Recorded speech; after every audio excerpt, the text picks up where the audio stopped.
Mi nombre es Ángel Fabián Hernández Mendoza y voy a presentar la segunda parte de la exposición Señales restrictivas. En esta parte hablaremos sobre los tableros adicionales de las señales, así como algunas de sus especificaciones. Para recordar rápidamente, las señales restrictivas tienen por objeto indicar al usuario sobre la existencia de limitaciones físicas o prohibiciones reglamentarias que restringen el uso de la vialidad. Sin embargo, hay señales que requieren información complementaria, y es aquí donde entran los tableros adicionales de las señales. Estos se presentan como un tablero adicional de forma rectangular en la parte inferior, con la mayor dimensión horizontal y con las esquinas redondeadas.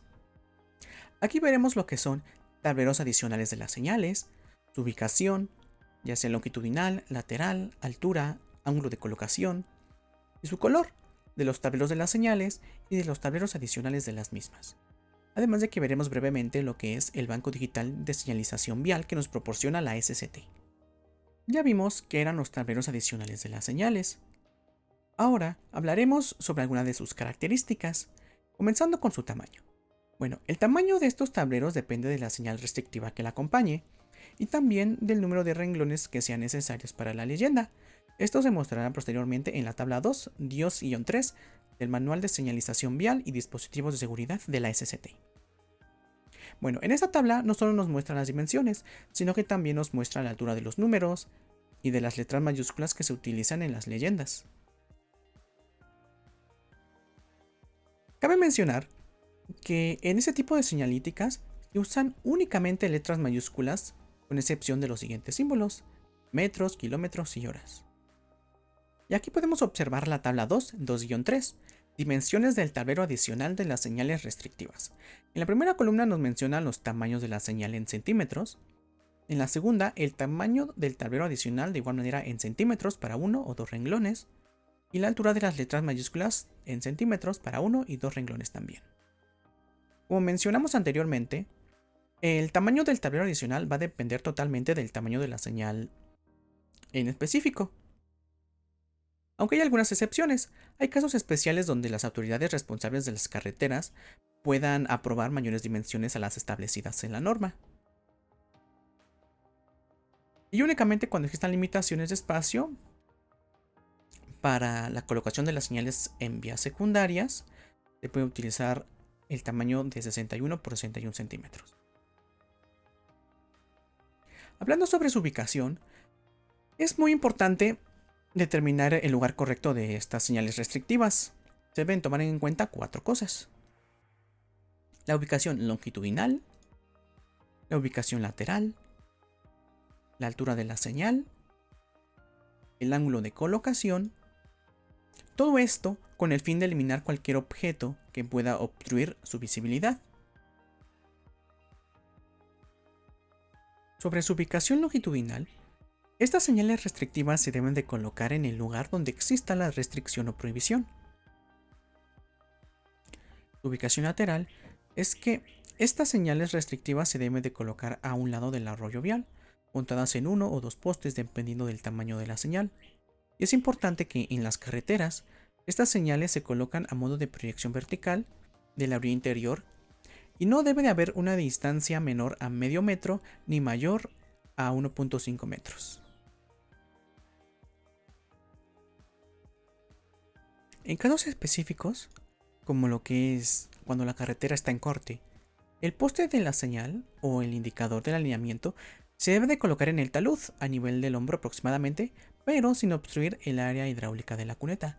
Aquí podemos observar, en una carretera en corte, esta señalítica se ubicó a nivel del arroyo vial, sin obstruir el metro de la cuneta.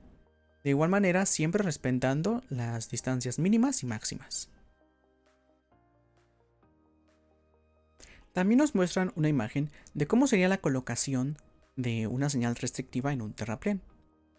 Podemos ver que la distancia mínima y máxima se van a respetar, de igual manera que la altura. En zonas urbanas cambia un poco. Aquí podemos observar que la distancia mínima es de 0.3 metros, aunque la altura sigue siendo la misma. Sigue siendo la misma tanto en zona urbana, como en terraplén, como en una carretera en corte. Como vimos anteriormente, en zonas urbanas la distancia mínima entre la proyección vertical de la orilla del tablero y la orilla interna de la guarnición más próxima a ella debe ser de 0.3 metros. En este caso, la señal se debe de colocar en un solo poste con el propósito de no obstruir la circulación de peatones. Sobre su altura, como los vimos en todas las demás imágenes, independientemente de su ubicación, ya sea en una carretera en corte, en un terraplén o en una zona urbana, la parte inferior del tablero, incluyendo el tablero adicional, debe de estar a 2.5 metros sobre el hombro de la carretera o el nivel de la banqueta. Respecto a su ángulo de colocación, la cara del tablero de las señales, y en su caso del tablero adicional, debe de quedar en posición vertical y normal al eje longitudinal de la vialidad. Hablando de su color, los colores que se utilizan en las señales restrictivas, a excepción del negro, deben estar dentro del área correspondiente definida por las coordenadas cromáticas presentadas en la tabla 2.2-4. Además, en esta tabla también se indican los factores de luminancia que determinan el tipo de película requerida. Las películas reflejantes, según su tipo, deben tener los coeficientes de reflexión mínimos iniciales para películas reflejantes que se indican en la tabla 2.2-5. En la tabla coordenadas que definen las áreas cromáticas para condición diurna para los colores que se utilizan en señales restrictivas, podemos observar la primera columna que nos menciona el color. Blanco y rojo, que son los más utilizados en este tipo de señalíticas, las coordenadas cromáticas en un punto con sus coordenadas en X y Y, y el factor de luminancia para películas reflejantes en porcentaje. Para tipo A, que son carreteras de 2 carriles o vías secundarias, y para tipo B, que son carreteras de 4 carriles o más o vías primarias. Nos presenta el valor mínimo y máximo del factor de luminancia.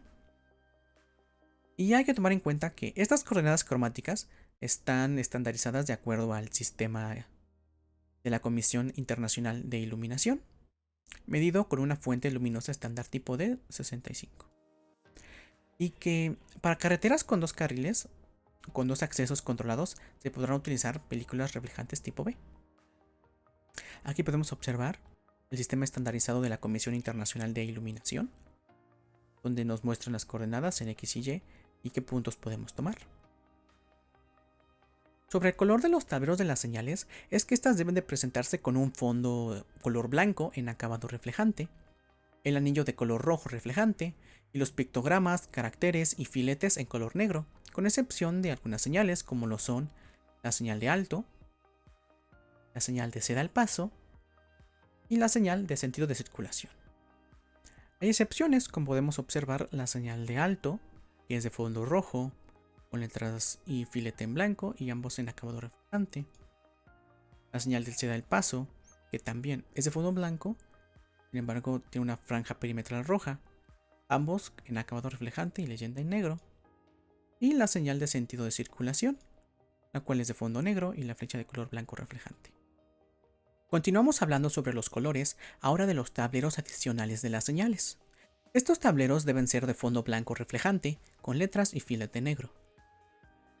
Además se nos presenta la tabla 2-5, coeficientes de reflexión mínimos en condición diurna para películas reflejantes en señales restrictivas. En esta tabla se nos presenta el color, ángulo de observación, qué tipo de carretera, tipo A o tipo B, y el ángulo de entrada, con sus respectivos datos de coeficientes de reflexión mínimos. Y por último, el banco digital de señalización vial. Todos los elementos gráficos requeridos para las señales restrictivas se incluyen en el banco digital de señalización vial. Este banco tiene como finalidad que los usuarios del manual cuenten con una herramienta para la elaboración de proyectos de señalización, fabricación de señales y preparación de documentos.